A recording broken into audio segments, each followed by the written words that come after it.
Primeiro, o cristianismo usa o texto de Isaías 14 para afirmar que este anjo caiu do céu, porque ali está escrito: como caíste do céu, ó estrela da manhã, filho da alva, como foste lançado por terra, tu que debilitava as nações. Então veja que, se a gente pegar somente esse texto de Isaías 14, verso 12, nós vamos imaginar que realmente a estrela da manhã caiu do céu.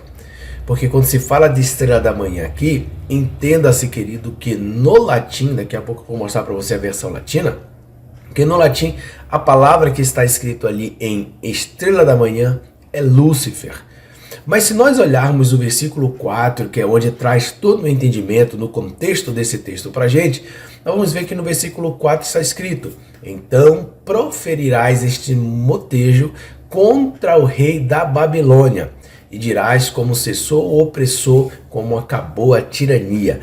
Perceba que o próprio texto aqui já está falando para a gente de quem ele está falando. Então, quando você analisa aqui e olha que o texto está falando, está proferindo esta palavra, não é contra um ser maligno, mas sim contra o rei da Babilônia. Essa era a profecia, era para ele. Por isso que quando ele fala que é para o rei da Babilônia, ele vai se referir ao rei da Babilônia como a estrela da manhã. Porque era comum naquela época os imperadores, os reis, se sentirem deuses. Então o rei da Babilônia se achava a estrela da manhã, que para os babilônios era tida como um deus, o planeta Vênus. Então ele se achava ser aquele deus reencarnado na Terra. Por isso que o texto vai se referir a ele como ele mesmo acreditava que era a poderosa estrela da manhã. Então veja bem, o motivo de um ser celestial lutando pelo lugar mais alto do céu, apenas para ser lançado ao submundo, tem suas origens nos movimentos do planeta Vênus, conhecido como a estrela da manhã. A deusa suméria Inanna, a Istá babilônica, está associada ao planeta Vênus, e as ações de Inanna em vários de seus mitos, incluindo Inanna e Chucalituda e a descida de Inanna ao submundo, parecem ser paralelas ao movimento de Vênus, à medida que progride em seu ciclo sinódico.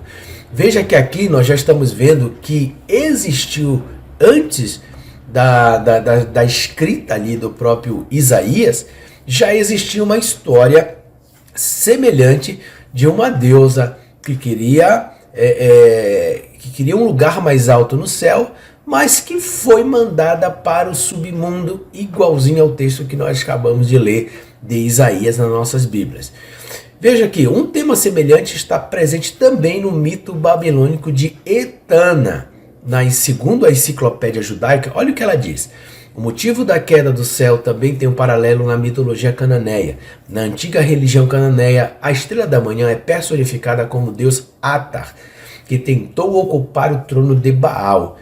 E descobrindo que não conseguiria fazê-lo, desceu e governou o submundo. Veja a semelhança também aí.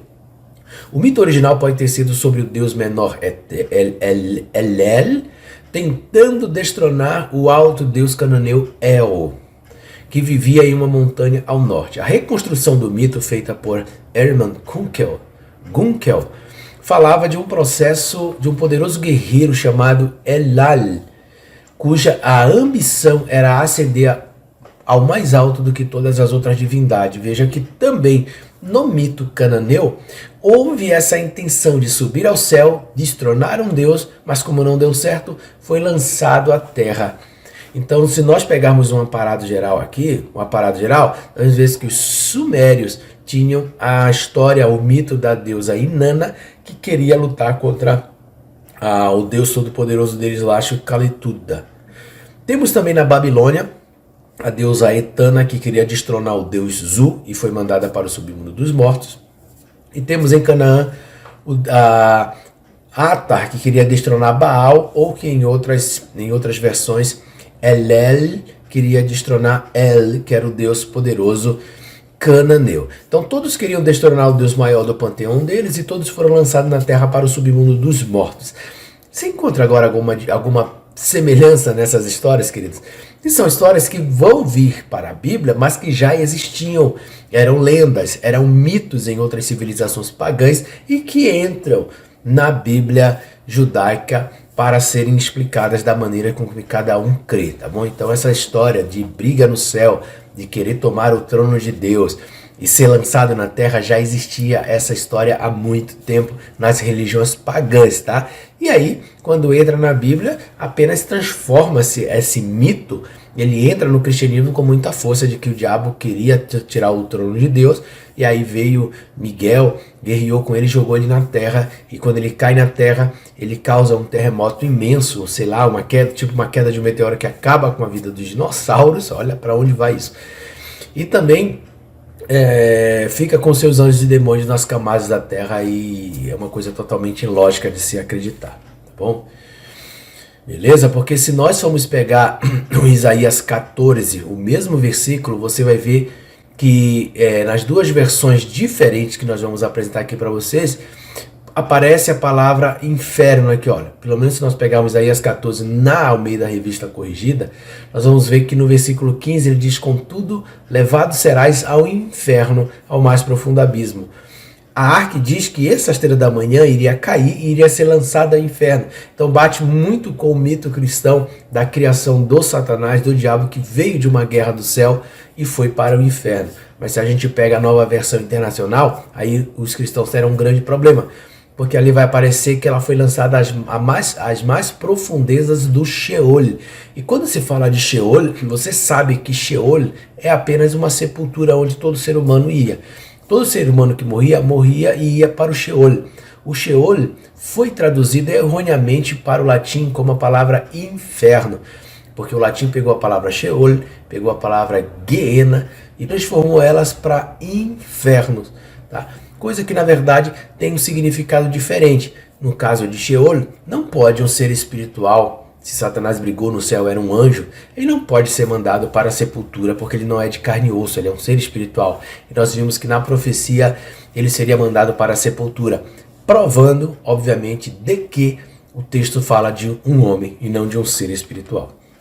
Quando nós vamos olhar aqui a Vulgata Latina, por exemplo, eu trouxe um print de uma tela para vocês da Vulgata Latina original. Veja que em Isaías, no capítulo 12, no versículo 12, está mostrando aqui, olha como está escrito o texto em latim. Como caíste do céu, ó Lúcifer. Veja que na cabeça do cristão, já a palavra Lúcifer ela já está impregnada como um ser maligno. E aí quando aparece na latina, que são uma das línguas mães lá do início, que deu origem à criação da nossa Bíblia em português, aparece a palavra Lúcifer. Então, quando aparece a palavra Lúcifer, entende-se que esse Lúcifer, que na cabeça dos cristãos protestantes já está, que é um demônio, que é o chefe dos demônios, que ele cai do céu. Então, a narrativa fica mais reforçada ainda com a ajuda do latim, que o Lúcifer cai do céu e é lançado à terra e vai para o inferno. Então, a palavra Lúcifer ali, ela significa apenas estrela da manhã, portador da luz.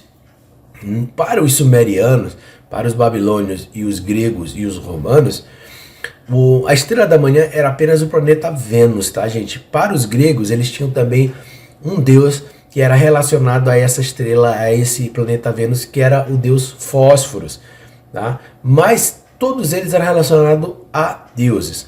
Apenas os protestantes relacionaram essa estrela da manhã com um tal de diabo, com um ser espiritual que caiu do céu. Porque os católicos em si creem que essa estrela da manhã é Jesus Cristo. Então, no caso, a estrela da manhã de Isaías é um homem. Mas nós vamos ver que essa terminologia, esse termo, ele aparece em outras passagens do Novo Testamento, mas se tratando de Jesus Cristo. Por isso que os católicos acreditam fielmente que a estrela da manhã, que foi traduzida para o grego como Lúcifer, é sim Jesus Cristo. A verdadeira estrela da manhã, o verdadeiro Lúcifer é Jesus Cristo, porque a palavra Lúcifer significa portador de luz, estrela da manhã. E os católicos que criaram esse termo latim, a Bíblia em latim, sabiam muito bem do que estavam falando.